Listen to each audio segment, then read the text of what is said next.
EU nations have formally adopted an unprecedented set of sanctions against Tehran, which include a bloc-wide embargo on Iranian oil.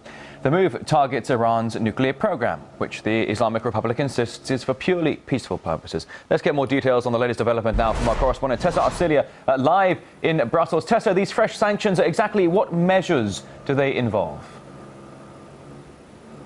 Well, yes, they have formally and officially adopted these unprecedented sanctions on Iran. It's essentially a total oil embargo. It will have immediate effect on new contracts, but then existing contracts will be allowed to run for another 6 months. They've also agreed on a ban on gold and gold trade and other precious metals with the Iranian central bank. All of these, of course, aiming to financially and economically cripple Iran over its controversial nuclear program, with Western leaders still insisting Iran is trying to build nuclear weapons, while Tehran denies this. Now, the EU embargo follows strict new U.S. sanctions that were passed into law by President Obama in January. So as far as the EU is concerned, by July, it will be a full and total implementation of these new sanctions. Well, Tessa, when you talk about the implementation, of these new sanctions and the idea of crippling the Iranian economy, it's surely blocking off Iranian oil to the entire EU bloc. It's not just going to hurt Iran, is it?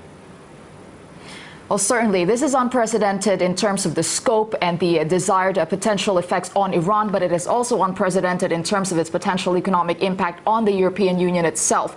Let's not forget, the EU it imports up to 20% of Iranian oil. It's the second biggest buyer, and among the 27, the biggest buyers within that are Italy, Spain, and Greece, the very same countries that are now struggling to deal with a sovereign debt crisis. Greece, in particular, heavily dependent on Iranian oil, with up to 1/3 of its total imports from Iran. Also, it's relying on Tehran for easier credit terms, so they will definitely have to find alternatives for these countries. These are what the leaders will have to talk about, how to cushion the potential economic impacts on several member states. Now, there's also the question on the effectiveness of these sanctions, because there is still China, which up to this point has not agreed on to go on board with the U.S. and EU-led sanctions on Iran. It is still the largest buyer of Iranian oil, and if the EU and the U.S. don't want it, possibly China will just step in and buy the oil that the others don't want. So there's a question of whether these will actually work. And of course, because of all the uncertainty, oil markets have already reacted, pushing oil prices up, and higher oil prices will just mean higher prices of goods. And there's also, of course, that escalating tension at the Strait of Hormuz. Iran had said it has every right to block the Strait of Hormuz, where 20% of the world's oil tankers pass through, and it will definitely impact global trade on that. Iran said they will likely do it in retaliation for the sanctions. There are already U.S. carriers monitoring the issue there.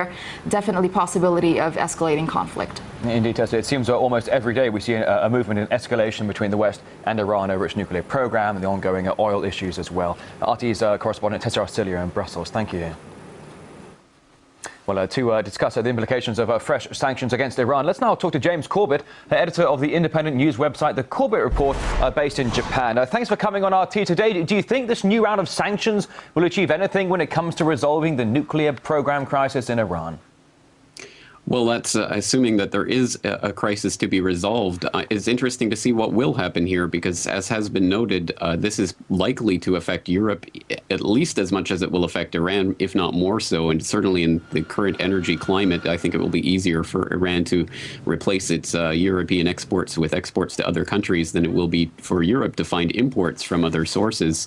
But certainly we do see that this will have a crippling effect on some of the European economies themselves, as has been noted. Roughly 1/3 of Europe's energy, 1/3 of Iran's exports of crude oil actually go to Europe at this point, and a full 80% of that export demand in Europe is taken up by 4 countries: Turkey, Italy, Greece, and Spain. 3 of which are part of the so-called PIGS countries that are already teetering on the edge of economic collapse. So it's very interesting to see this move that is likely to hurt Europe, as I say, at least as much as it hurts Iran. Now, regarding, let's step aside from the energy issues here. Let's talk about that of saber rattling. Iranian media says the country's senior official has already said that Tehran could definitely close the vital oil transit route in the Strait of Hormuz because of the oil embargo. Today, we're seeing stories: another American warship, a French warship, a British naval destroyer, all of them now heading into the Strait of Hormuz. If Iran goes ahead with the threat to shut down the waterway, what's next? If it were to go ahead with that threat, I think the military, some sort of military strike would have to be in order. That would be too much of a provocation to go unnoticed. But for that very reason, I find it extremely unlikely that Iran is actually going to start the hostilities in that manner. I think it's far more likely that they would use that if military intervention had already started in Iran, or if the sanctions had become economically unsupportable. But I find it very difficult to believe that Iran will actually use that sort of nuclear option, so to speak. I realize they have been certainly escalating things in terms of the saber rattling recently, but I think that's really more of a putting their card on the table to try to stave off any sort of military intervention or some of these sanctions. Now, in the past 2 years, Iran has allowed the IAEA into its country for a number of different investigations into so-called nuclear plants. It's also signed 3 anti-nuclear agreements over the past 12 months. With these these ultimately Western warships going into the Strait of Hormuz, are we seeing just a basic game of political chess or even a provocation here? Well, I think there's no doubt there is some provocation and some testing of the waters, quite literally and figuratively, going on right now. And certainly with Iran's recent threats to block the Strait of Hormuz, now we see the Americans sending ships through there to sort of test the defenses, so to speak. So I think there is definitely some cat and mouse going on right now. And I think at this point it is saber rattling and testing, both sides testing to see how far the other is going to go.